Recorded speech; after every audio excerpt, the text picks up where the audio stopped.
नमस्कार, स्वागत है आपका अपने यूट्यूब चैनल डीडीवी आरजे पर। तो सभी जो विद्यार्थी हैं वो जुड़ जाएं क्लास के अंदर जल्दी से जल्दी। और आज हमें अपने नेक्स्ट पॉइंट के ऊपर बात करने वाले हैं। अब हमने पिछली कक्षा के अंदर जो पढ़ लिया था उसकी एक बार चर्चा कर लेते हैं। तो राजस्थान के जो भौतिक प्रदेश हैं, राजस्थान के जो भौतिक प्रदेश हैं उन्हें भौतिक प्रदेशों की आज हमें चर्चा है वो हमने कहाँ तक कर ली थी और किस प्रकार से कर ली थी। तो एक बार जल्दी से आप क्लास के अंदर जुड़ जाएं। आज हमें उसके ऊपर विस्तार पूर्वक चर्चा करने वाले हैं। तो आप जल्दी से जल्दी क्लास के अंदर जुड़ जाएं ताकि हमें हमारी क्लास को स्टार्ट कर सकें। भौतिकी प्रदेश के अंदर हमने देख लिया था राजस्थान के जो भौतिक प्रदेश है इनको अलग अलग भागों के अंदर बांटा जाता है। तो पहला जो भाग है उसके अंदर हमने देखा था पश्चिमी मरुस्थलीय प्रदेश। पश्चिमी मरुस्थलीय प्रदेश 2 नंबर पर देखा था हमने।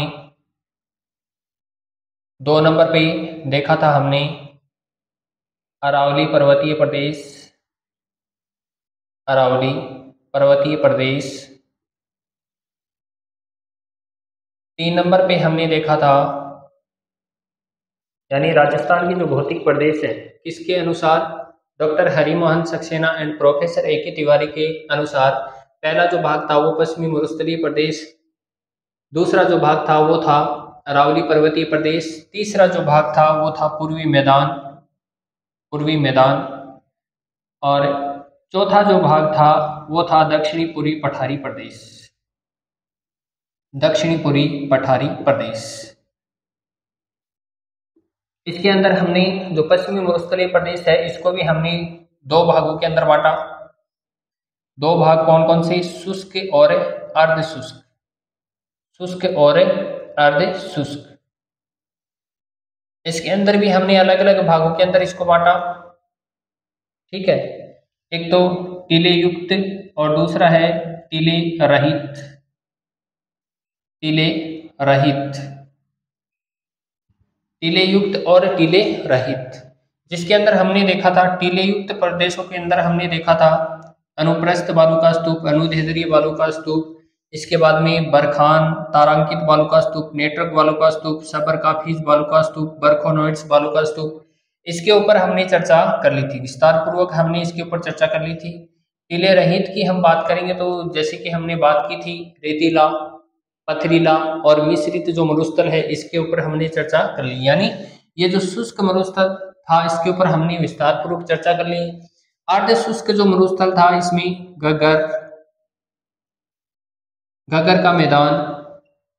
2 नंबर पे हमने बात की थी शेखावाटी प्रदेश। शेखावाटी प्रदेश। 3 नंबर पे हमने चर्चा की थी नागौरी उच्च भूमि। नागौरी उच्च भूमि।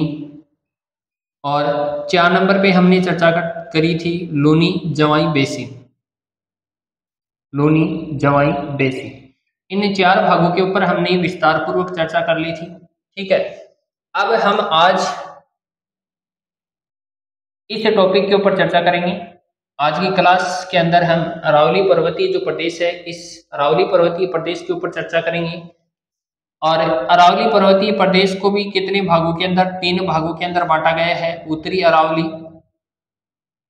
इसके बाद में मध्य अरावली और इसके बाद में दक्षिणी अरावली। दक्षिणी अरावली, इन 3 भागों के अंदर इसे बांटा गया है। तो आज की क्लास के अंदर हम चर्चा करेंगे अरावली पर्वतीय जो प्रदेश है उसके ऊपर चर्चा करेंगे, जिसके अंदर हम पढ़ेंगे उत्तरी, मध्य और दक्षिणी अरावली के बारे में। तो अरावली पर्वतीय प्रदेश है इसके बारे में हम जानते हैं कि अरावली का जो विस्तार है वो कहाँ से हुआ। अरावली का जो विस्तार है वो कहाँ से है, अरावली का विस्तार कहाँ तक है, कहाँ से इसकी उत्पत्ति हुई है, कितनी इसकी लंबाई है राजस्थान में, कितनी इसकी टोटल लंबाई है। इस प्रकार से हम इसके ऊपर आज पूरी चर्चा करने वाले। एक बार आप इसका स्क्रीनशॉट ले लें।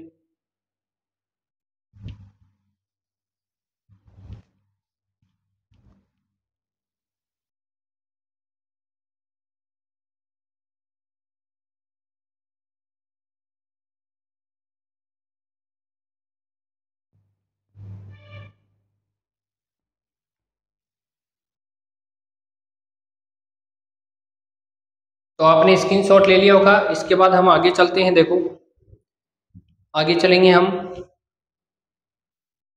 तो अरावली पर्वतीय प्रदेश है। इस अरावली पर्वतीय प्रदेश के ऊपर आज हम चर्चा करने वाले हैं विस्तार पूर्वक। तो क्लास को शुरू से लेकर अंत तक जरूर देखना है, क्योंकि क्लास को शुरू से लेकर अंत तक नहीं देखोगे तो आपका जो कॉन्सेप्ट है वो बिल्कुल भी क्लियर नहीं होगा।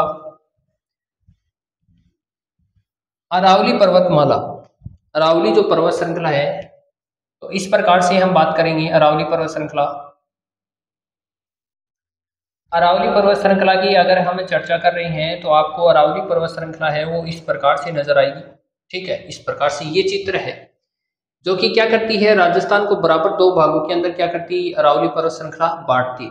अब देखते हैं यहां से हमें बात करेंगे, अरावली पर्वत श्रृंखला है वो यहां से प्रारंभ होती है, यानी इसका प्रारंभिक जो स्थान है वो देखेंगे तो अरब सागर। कौन सा सागर है, अरब सागर, यहां पर दिख रहा है ना आपको, अरब सागर। तो अरब सागर से प्रारंभ, अरब सागर से ये प्रारंभ होती है।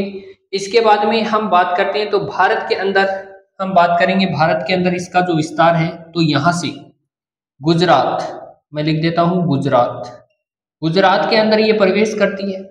इसके बाद में गुजरात के बाद में ये आगे बात करेंगे, यहां बात करेंगे हरियाणा, हरियाणा, और हरियाणा के बाद में ये अल्टीमेटली दिल्ली तक इसका क्या है, विस्तार है। कहां तक विस्तार है, दिल्ली तक इसका क्या है, विस्तार है। ठीक है, अब देखो इसकी जो अरावली की जो आकृति है वो आपको किसके अनुसार नजर आ रही है, किसके समान है वो नजर आ रही है। तो इसकी बात करेंगे तो अरावली की जो आकृति है, आकृति की अगर हम चर्चा कर लेते हैं तो आकृति है इसकी तानपुरे के समान, तानपुरे के समान। ये तबली सी लग रही है आपको, तबली, तबला या तबली बोलते हैं हम इसे, ये तबली के समान लग रही है आपको। ठीक है, तो जो वीणा होती है, वीणा के समान ही क्या इसकी आकृति है वो आपको, जैसे कि हम बोलते हैं इसे तानपुरा, तो तानपुरे के जैसी क्या है इसकी आकृति है। इसके बाद में हम बात करते हैं, देखो गुजरात, गुजरात से लेकर दिल्ली तक। ठीक है, गुजरात से लेकर दिल्ली तक। इसके बाद में हम राजस्थान की बात करेंगे, यानी राजस्थान में इसका विस्तार है वो कहां से स्टार्ट होता है, यानी राजस्थान के अंदर ये कहां से क्या है प्रारंभ होती है, इसकी हम चर्चा कर लेते हैं। तो राजस्थान के अंदर अगर हम देखेंगे तो यहाँ राजस्थान के अंदर यहां से लेकर और यहां तक ये जो भाग है यहां तक क्या है राजस्थान के अंदर फैली हुई है। ठीक है, इसके बाद तो हरियाणा आ जाएगा, इसके बाद क्या आ जाएगा, हरियाणा, हरियाणा के बाद में इसका विस्तार कहां पर है, दिल्ली के अंदर है। ठीक है, तो हम राजस्थान के अंदर देखते हैं, पहले गुजरात की बात कर लेते हैं। तो गुजरात के अंदर हम बात करेंगे तो गुजरात के अंदर खेड़ बर्मा, खेड़ बर्मा, गुजरात के अंदर से अगर हम बात करेंगे इसकी जो कहानी कहां से स्टार्ट होती है तो खेड़ बर्मा नामक स्थान है, यहां से ये क्या होती है, प्रारंभ होती है। इसके बाद में लास्ट अगर हम बात करेंगे तो दिल्ली की जो रायसीना पहाड़ियां हैं, दिल्ली की रायसीना जो पहाड़ी हैं, जो पहाड़ियां हैं, यहां तक इसका विस्तार है। खेड़ बर्मा गुजरात से लेकर दिल्ली की जो रायसीना पहाड़ियां हैं, इन रायसीना पहाड़ियों तक क्या है इसका विस्तार है। अगर हम इसकी कुल लंबाई की अगर बात कर लें, कहां से लेकर कहां तक, कुल लंबाई की अगर हम बात कर लें इसकी, यानी गुजरात से लेकर जो दिल्ली की रायसीना पहाड़ियां हैं यहां तक अगर हम इसकी लंबाई की बात करेंगे तो 692 किलोमीटर क्या इसकी लंबाई है। कितनी है, 692 किलोमीटर क्या इसकी लंबाई है। इसके बाद में हम राजस्थान के अंदर अगर बात करते हैं तो यहां पर मैं बता देता हूं, राजस्थान और गुजरात का जो बॉर्डर लगता है, जो बॉर्डर है जहां से अरावली पर्वत श्रृंखला राजस्थान के अंदर प्रवेश करती है, तो गुजरात के बॉर्डर, जैसे कि हम बताते हैं कि ये दीवार है, वो दीवार के जस्ट इधर की साइड में क्या है, अंबा माता का मंदिर है। तो अंबा माता सिरोही, अंबा माता सिरोही, अंबा माता सिरोही से ये क्या होती है, राजस्थान के अंदर प्रवेश करती है, यहां से इसका प्रवेश है। इसके बाद में राजस्थान के अंदर इसका जो विस्तार है वो कहां तक है, तो इसके विस्तार की अगर चर्चा कर लेंगे तो हम खेतड़ी की पहाड़ियां, खेतड़ी की पहाड़ियां। अब ये खेतड़ी की जो पहाड़ियां हैं वो कहाँ पर हैं? तो खेतड़ी की पहाड़ियों के बारे में देख लेते हैं। तो खेतड़ी की पहाड़ियां कहाँ पर है? झुंझुनू के अंदर है। कहाँ पर है? झुंझुनू के अंदर खेतड़ी की पहाड़ियां हैं। ठीक है, खेतड़ी की पहाड़ियां कहाँ पर है? झुंझुनू के अंदर है। तो अंबा माता सिरोही से लेकर खेतड़ी की जो पहाड़ियां झुंझुनू तक क्या है, इसका विस्तार है राजस्थान के अंदर। अगर राजस्थान के अंदर इसके हम बात करेंगे किसकी, अगर लंबाई की अगर हम बात करेंगे राजस्थान के अंदर तो कितनी है? 550 किलोमीटर। कितनी है? 550 किलोमीटर है। और भारत के अंदर अगर हम देखेंगे तो कितनी है? गुजरात से लेकर दिल्ली की जो रायसीना पहाड़ियां जिसके ऊपर क्या बना हुआ है? राष्ट्रपति भवन बना हुआ है, वहां तक अगर हम चर्चा करेंगे तो 692 किलोमीटर है कुल। और राजस्थान के अंदर हम बात करेंगे तो अंबा माता सिरोही से क्या है, ये स्टार्ट हो जाती है और खेतड़ी की पहाड़ियां झुंझुनू तक क्या है, इसका विस्तार है। कितना है? 550 किलोमीटर है। और यहाँ पर हम बात करेंगे तो कितना है? 692 किलोमीटर है। तो एक बार आप इसका स्क्रीनशॉट ले लें, इसके बाद हम आगे बढ़ते हैं।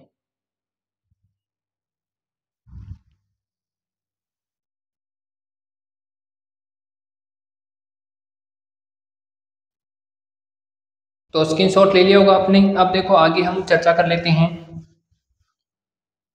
अरावली की जो मुख्य मुख्य बातें हैं वो मैंने बता दी आपको कि भारत के अंदर देखेंगे तो इसका विस्तार है वो कहाँ से लेकर कहाँ तक है?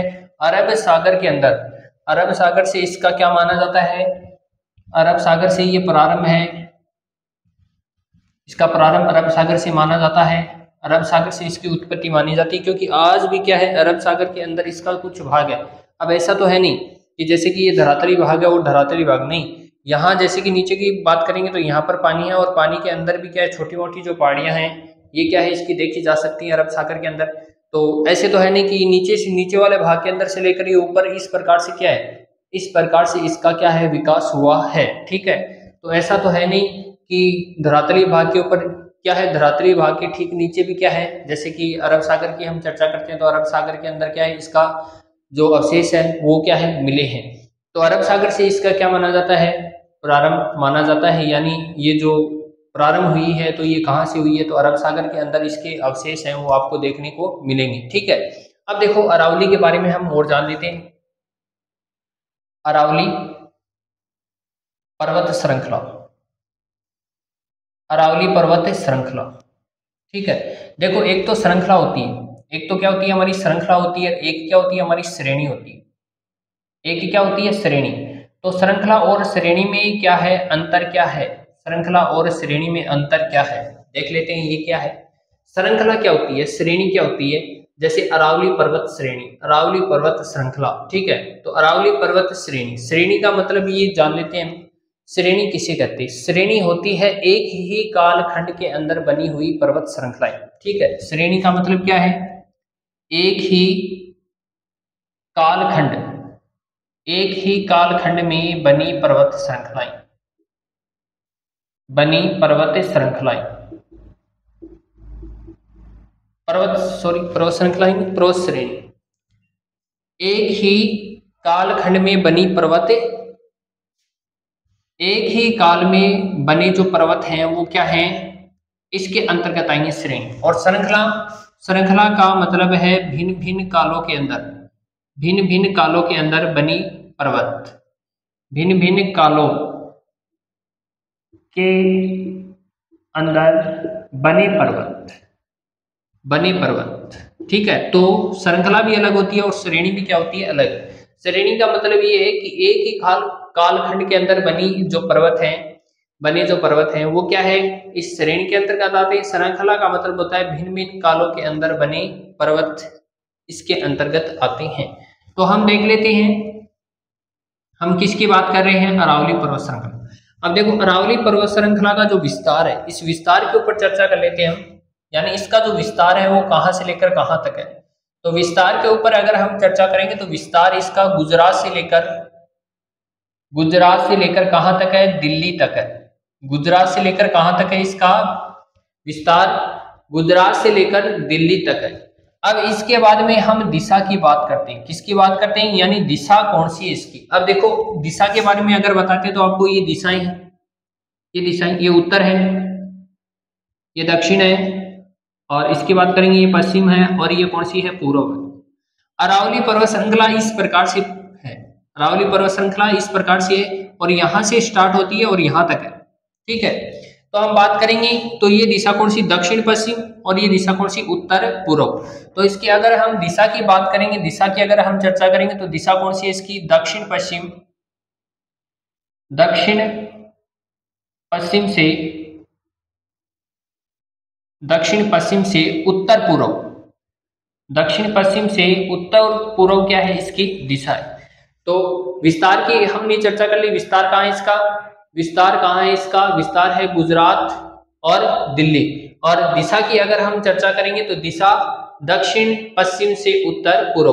अब मेरा प्रश्न आपसे ये है, तो कमेंट बॉक्स के अंदर आपको बताना है ये प्रश्न कि अरावली पर्वत श्रृंखला का विस्तार जो फैलाव है, फैलाव की बात करेंगे, फैलाव है वो किस दिशा से किस दिशा की ओर है।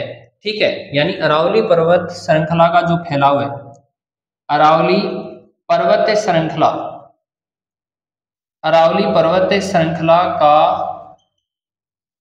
फैलाव किस दिशा से किस दिशा की ओर है, ये प्रश्न आपको बताना है, कमेंट बॉक्स के अंदर बताना है कि अरावली पर्वत श्रृंखला का जो फैलाव है वो किस दिशा से किस दिशा की ओर है। विस्तार, विस्तार की दिशा अलग है, फैलाव की दिशा अलग होगी, ध्यान रखना इस बात को। ठीक है, फैलाव है उसकी दिशा क्या है, अलग होगी, और विस्तार की जो दिशा है वो क्या होगी, अलग होगी। तो फैलाव की दिशा की अगर हम चर्चा करेंगे तो इसके अकॉर्डिंग बताना आपको, फैलाव के, विस्तार के अकॉर्डिंग नहीं बताना, फैलाव के अकॉर्डिंग बताना। ठीक है, तो इसकी दिशा अलग होगी और इसकी दिशा क्या होगी, अलग होगी। तो आपको कमेंट बॉक्स के अंदर बताना है ज्यादा से ज्यादा कि अरावली पर्वत श्रृंखला का जो फैलाव है वो किस दिशा से किस दिशा की ओर है। अब देखो आगे हम चर्चा कर लेते हैं, यानी दिशा की हमारी बात हो गई कि इसकी जो दिशा है वो कौन सी है। तो इसकी दिशा की अगर हम चर्चा करेंगे तो दक्षिण पश्चिम से उत्तर पूर्व क्या है इसकी दिशा है। अब देखो इसके कालखंड की बात कर लेते हैं, इसकी जो कालखंड है, इस कालखंड की अगर हम बात करेंगे तो काल की बात करेंगे तो आप सबको पता है प्री कैम्ब्रियन काल। कौन सा काल, प्री कैम्ब्रियन काल की युग की ये जो पर्वत श्रृंखला है इसका जो निर्माण है वो प्री कैम्ब्रियन युग के अंदर हुआ था। अब इस प्री कैम्ब्रियन युग को अन्य नाम से भी जाना जाता है जिसको आर्कियन युग भी कहते हैं। क्या कहते हैं, आर्कियन युग भी कहा जाता है।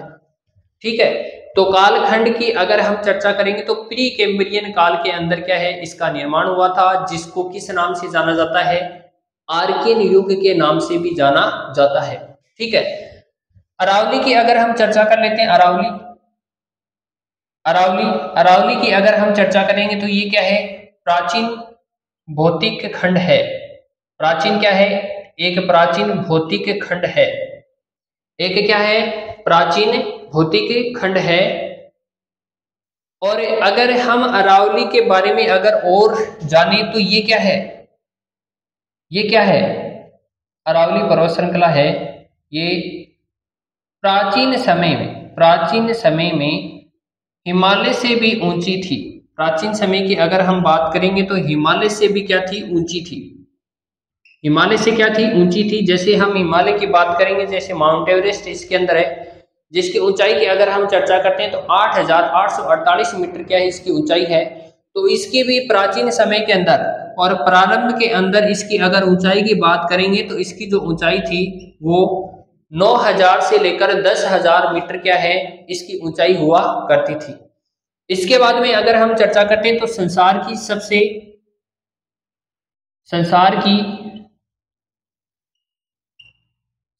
की अगर हम बात करेंगे, ये क्या है, वलित, संसार की सबसे क्या है, संसार की सबसे वलित पर्वत श्रृंखला है, संसार की सबसे वलित पर्वत श्रृंखला। अगर आपसे पूछ लिया जाए संसार की सबसे जो वलित पर्वत श्रृंखला है वो कौन सी है, सबसे प्राचीन वलित पर्वत श्रृंखला, सबसे प्राचीन वलित पर्वत श्रृंखला है वो कौन सी है, तो अरावली है। ठीक है, अरावली की अगर हम चर्चा करें तो अरावली के बारे में फिर से देख लेते हैं। विस्तार अगर हम चर्चा करेंगे तो गुजरात से लेकर दिल्ली, और दिशा की अगर हम बात करेंगे तो दक्षिण पश्चिम से उत्तर पूर्व क्या है इसकी दिशा है। मैंने एक पर्सन आपसे पूछ लिया कि जो अरावली है उसका जो फैलाव है वो किस दिशा से किस दिशा की ओर है, तो वो आपको ज्यादा से ज्यादा कमेंट बॉक्स के अंदर बताना है।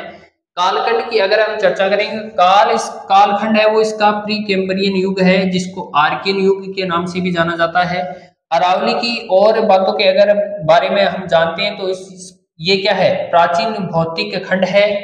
इसके बाद में दूसरी जो बात है वो क्या है कि प्राचीन समय में हिमालय से भी ऊंची थी। जैसे कि हम बात करते हैं इसकी ऊंचाई की, तो 9000 से लेकर 10,000 मीटर इसकी ऊंचाई हुआ करती थी। संसार की सबसे क्या है, प्राचीन वल्लित पर्वत श्रृंखला है। अब देखो ये वल्लित बला क्या है, इसके बारे में देखते हैं। तो इसका एक बार स्क्रीनशॉट ले लीजिए, इसके बाद में वल्लित क्या होता है इसके बारे में जानेंगे।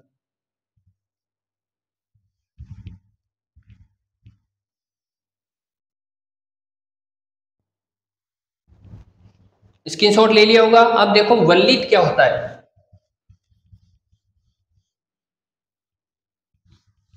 वल्लित क्या होता है, वल्लित के ऊपर चर्चा करते हैं। वल्लित पर्वत श्रृंखला। अब वल्लित का मतलब क्या होता है, जैसे कि हम देखते हैं एक चट्टान इधर से आ रही है, एक चट्टान इधर से आ रही है। जब दोनों चट्टान है वो आपस में टकराती हैं तो इस प्रकार से क्या है, इस प्रकार से मुड़ जाती हैं। तो इसके अंदर क्या आता है, देखो यहाँ पर मोड़ पड़ गया, यहाँ पर क्या पड़ गया है, ये देखो यहाँ पर क्या पड़ गया है, मोड़ पड़ गया है। मोड़ पड़ जाने के कारण इसके अंदर क्या है, इसको क्या बोल सकते हैं, मोड़दार। मोड़ पड़ता है इसलिए मोड़दार। इसके बाद में जैसे कि घुमाव भी हो रहा है, देखो यहाँ पर, तो घुमावदार, मोड़दार, घुमावदार। ठीक है, जैसे कि एक चट्टान इधर से आ रही है, एक चट्टान इधर से आ रही है, दोनों आपस में टकराती हैं। टकराने से क्या है, इसके अंदर क्या है, इस प्रकार से वलन पड़ जाता है। वलन का मतलब मुड़ना, वलन का मतलब क्या होता है, मुड़ना। देखो यहाँ से मुड़ रही है तो मोड़दार, यहाँ घुमाव लग रहा है इसलिए यहाँ इसको बोला जाता है घुमावदार। क्या बोला जाता है, घुमावदार। ठीक है, अब ये जो पर्वत श्रृंखला है आज की अगर हम चर्चा करेंगे तो ये अवशिष्ट रूप में बची है।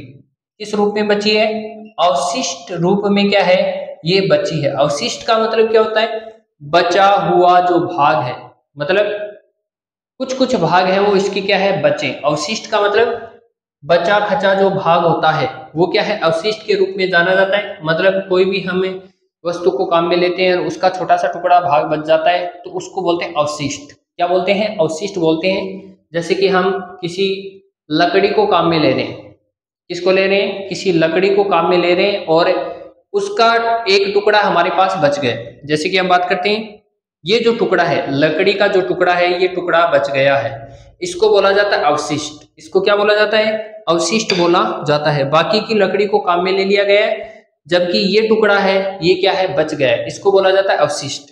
तो ये जो भाग है, अरावली का जो भाग है वो अवशिष्ट के रूप में क्या है, अभी ये बची है। ठीक है, अवशिष्ट के रूप में क्या है, बची है। और इसकी जो तुलना है वो अमेरिका के अपलेशियन पर्वत से की जाती है। अरावली जो पर्वत श्रृंखला है, इस पर्वत श्रृंखला की तुलना किससे की जाती है, तो अमेरिका के अपलेशियन पर्वत से की जाती है।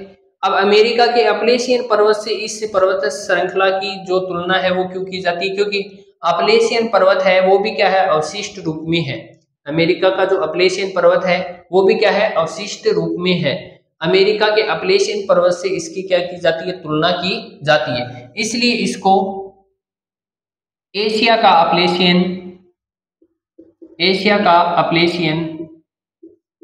या भारत का अपलेशियन कहा जाता है।